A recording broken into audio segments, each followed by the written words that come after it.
But just this very week, after leaving here late at night, and because you know you don't think we need to support that bill and gather that data, and that's a bill that is basically says, hey, listen, you're not because you got a form already you're supposed to fill out, but you're going to give somebody an electronic form, something that they even have. It says, hey, listen, I stopped you, even if you didn't get arrested, even if you didn't get a citation, here's something, so we have real evidence that that data was tracked. Well, just this very week, after leaving a late night meeting here, as I get off the highway, I'm driving down the street, and I've got my Bluetooth, or I got a regular phone, and I'm talking to someone on the phone, and I'm looking, it's my regular direction I go, the light is clearly green, I take a left-hand turn, and after I take the turn, I get stopped. Whoa, what's going on? In fact, I was so afraid I'm going to stop in the middle of the street. I hear them, move over. I pull over. Yeah. Oh, this is. I'll tell you what. Ever since Eric Garner and a whole lot of things, as a black man, it's not a good feeling when you get pulled over. Regardless of the fact you're a state representative, the first thing I did is I turned my dome light on. I want to make certain the officer can see me. My hands are on the wheel. I want to make sure he doesn't know there's anything crazy going to happen. And he pulls up to the car and says, officer, what's wrong? License and ID and registration, please. Officer, what's wrong? ID and registration, please.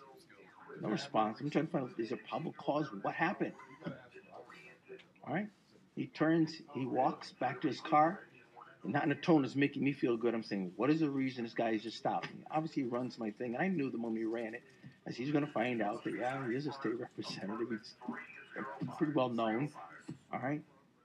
And exactly what I expected to happen, he comes back to the car, and he says, again, officer, what's wrong? Well, you went through the light back there. I didn't go through the light there. I'm not going to argue with him. What am I going to do? I'm not going to argue with him. His next thing is, well, we're really out here trying to find drunk drivers. I hadn't done anything to act like I'm driving drunk. Of course, I was in an area of town that isn't my area of town. All right? He says, you know what? Be careful driving tonight. Take care of yourself. Hands me my stuff and good night. Guess what? I was glad to get out and get away from there. Was there any other record of that ever done? I don't know. But it sure would have been doggone valuable to have had him have to electronically record that and give me a receipt so we could have known. So that guess what? Now I'm going to my police chief or someone and saying, here's what happened. This is the officer. This is what happened.